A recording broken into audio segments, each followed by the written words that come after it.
and welcome to another episode of PrimalTV. I'm Amy and today I'm going to show you how to make a new creation of mine called Ghee-daise.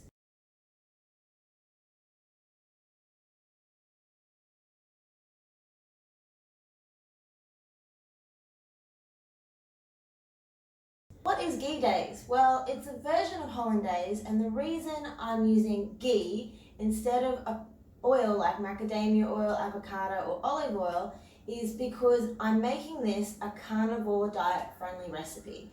Clint and I have recently embarked on a more carnivore way of eating, next level in our health, and I had an idea one night, lying in bed, I couldn't sleep, and this idea popped into my head of using ghee instead of olive oil, because in the past I've always made mayo or hollandaise with olive oil. I've always got organic olive oil on hand, but that of course comes from plants. So there aren't many animal fats that would work for this. Ghee is perfect because if you're not tolerating dairy all that well, or you just really prefer the taste of ghee, it's an easy ingredient to have on hand, then this is absolutely perfect. It works really, really well. And the coolest thing is there are literally only 2 ingredients. So normally hollandaise includes lemon, it's egg, oil and lemon. But if you're strictly carnivore or you want this to just be strictly carnivore, then you need to leave out the lemon and just go with the ghee and the egg. Now this is a great recipe to have on hand in the fridge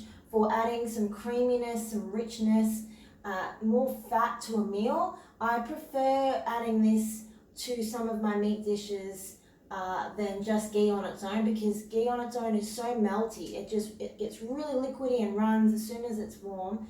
And I find that by turning it into a kind of a hollandaise, that it stays firmer and it's a bit creamier.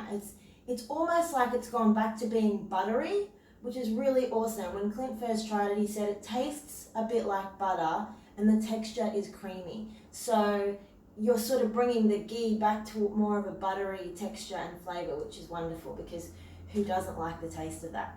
So let's get cracking. I'm going to show you how to make Ghee-daise. So as I said before, this recipe only needs 2 ingredients. We have some biodynamic pastured eggs from a local farmer friend of ours. They're the 800 grams, so they're pretty big. I only need 1 of these. If you only have 500 or 600 gram size eggs, you probably need 2 to really get a decent amount of this Ghee-daise out of what you're doing. So 1 whole egg and melted ghee. Now the trick is to not let this get too hot when you're about to make this recipe. I buy New Zealand grass-fed ghee, randomly enough from a local Nepali and Indian store. They have the grass-fed ghee that I like. It's a really good price. You can make your own ghee out of butter. You can buy grass-fed organic ghees at health food stores. It's available in a lot of places now. It's really easy to get.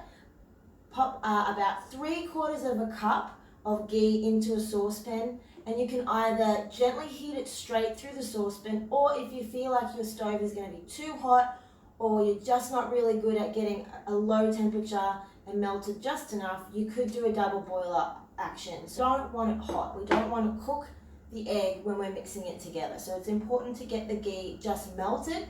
I find it's fine to do it in a saucepan without double boiling, and I take it off the heat when about half of it's melted, because that's warm through, and then the warmth from what's melted is going to keep melting the last few bits of chunks that are in there of the ghee, and then you end up with the golden liquid like this, and that's what you want. To touch that, barely even lukewarm, so it's perfectly the right temperature now to get going.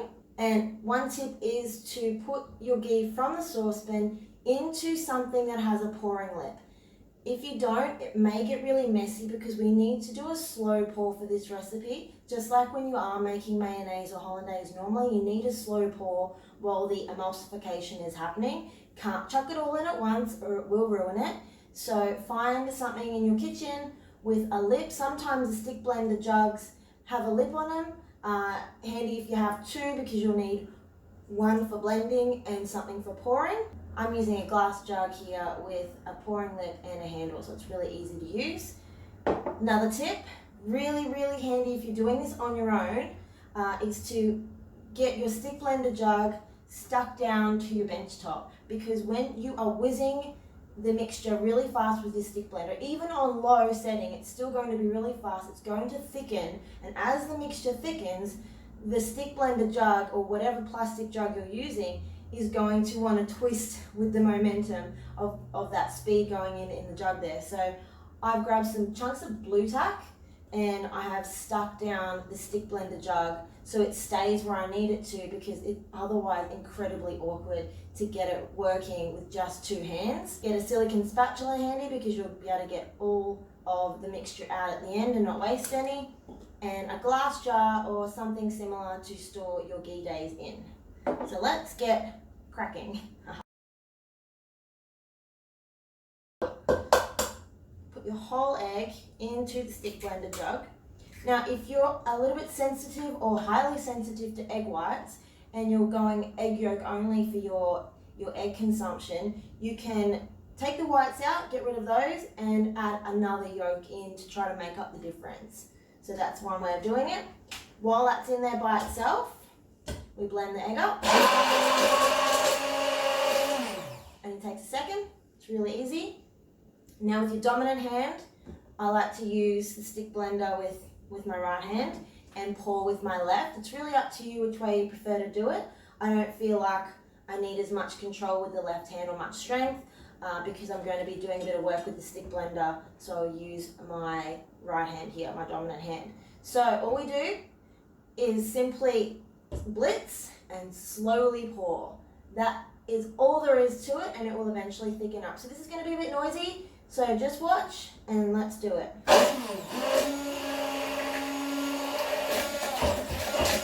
Make sure you're lifting your stick blender up and down, and a steady light stream of ghee goes in. So it's getting all the way around the edge. And that's starting to thicken up already.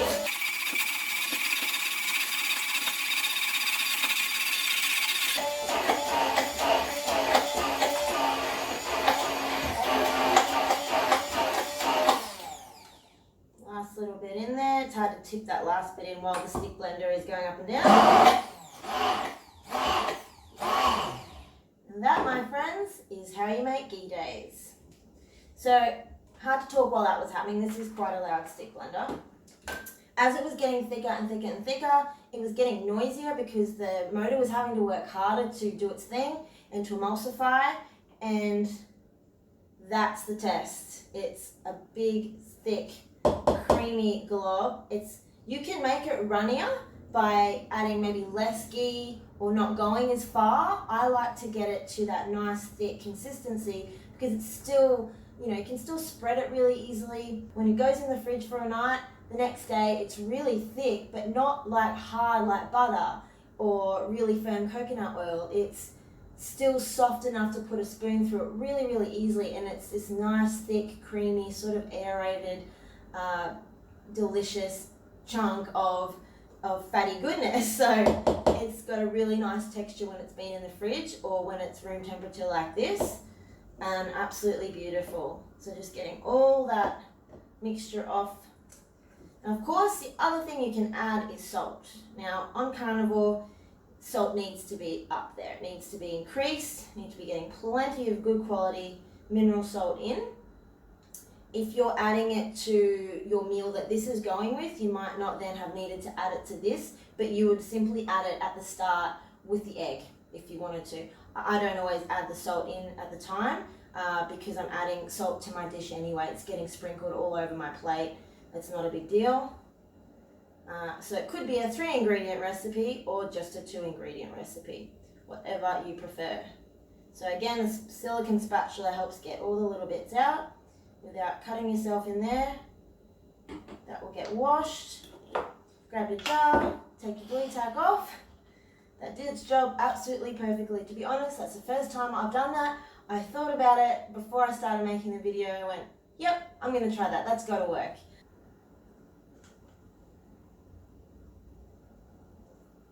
And it's a beautiful light yellow colour. It's like a pastel yellow. It's gorgeous. Whereas ghee is really golden and dark yellow, this becomes light and beautiful. and it's very versatile. If you want to switch this up and add flavours in there, you could add, of course, the lemon, you could add paprika, you could add other spices and make it more flavoursome for yourself if you're having those ingredients. If you're not having those, you can just leave it like this. And that is ready to be in the fridge and use on my meals for some extra fat, a little bit of protein because you've got the egg in there. Mostly it's for the fat. That's really what this is for, is to be able to add a big heap of fat to a dish. Eat some first before you're eating your meal if you want to start filling up before you get that protein in, and really improving the fat to protein ratio on your carnivore diet.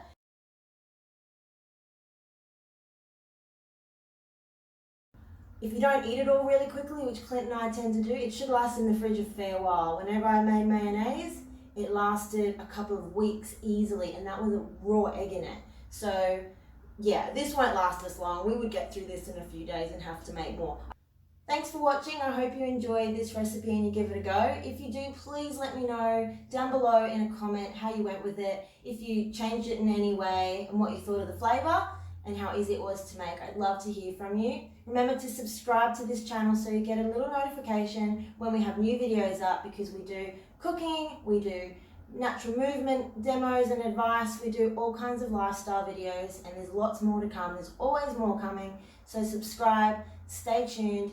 Share this link with friends and family that might enjoy this recipe. It's so healthy and easy, it's accessible, it's affordable and nourishing. So spread the word, get more people learning about how easy it is to get healthier fats into the diet like this. Thanks so much for watching. Catch you next time.